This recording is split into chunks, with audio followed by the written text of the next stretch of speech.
بسم اللہ الرحمن الرحیم۔ السلام علیکم ورحمۃ اللہ وبرکاتہ۔ ایک دن عقائد و جہاں صلی اللہ علیہ وآلہ وسلم اسلامی لشکر کے ساتھ جہاد کے لیے تشریف لے جا رہے تھے۔ راستے میں ایک جگہ پڑاؤ کیا اور حکم دیا کہ یہیں پر جو کچھ کھانا ہے کھا لو۔ جب کھانا کھانے لگے تو صحابہ کرام نے عرض کی، یا رسول اللہ صلی اللہ علیہ وآلہ وسلم، روٹی کے ساتھ سالن نہیں ہے۔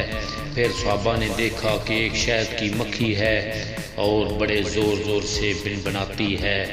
عرض کیا، یا رسول اللہ صلی اللہ علیہ وآلہ وسلم، یہ مکھی کیوں شور مچاتی ہے؟ فرمایا، یہ کہہ رہی ہے کہ مکھیاں بے قرار ہیں، اس وجہ سے کہ صحابہ کرام کے پاس سالن نہیں ہے، حالانکہ یہاں قریب ہی غار میں ہم نے شہد کا چھتا لگایا ہوا ہے۔ وہ کون لائے، کیونکہ ہم تو اسے لا نہیں سکتی۔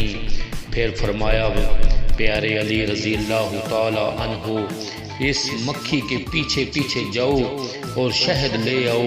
چنانچہ حضرت علی رضی اللہ تعالی عنہ ایک پیالہ پکڑ کر اس کے پیچھے ہو لیے۔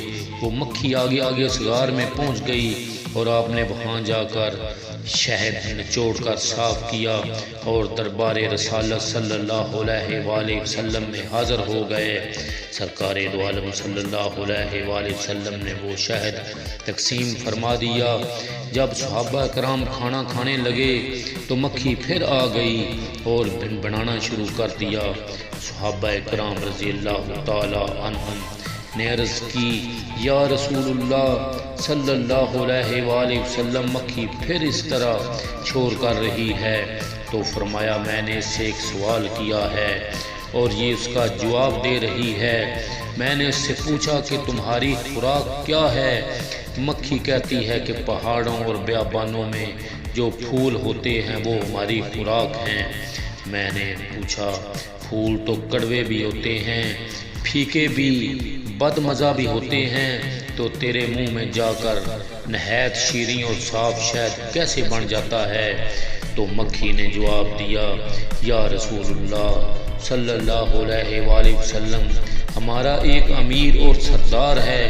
جب ہم پھولوں کا رس چوستی ہیں تو ہمارا امیر آپ صلی اللہ علیہ وآلہ وسلم کی ذات مقدسہ پر درود پاک پڑھنا شروع کرتا ہے اور ہم بھی اس کے ساتھ مل کر درود پاک پڑھتی ہیں، تو وہ بد مزہ اور کڑوے پھولوں کا رس درود پاک کی برکت سے میٹھا ہو جاتا ہے اور اسی کی برکت و رحمت کی وجہ سے وہ شہد شفا بن جاتی ہے۔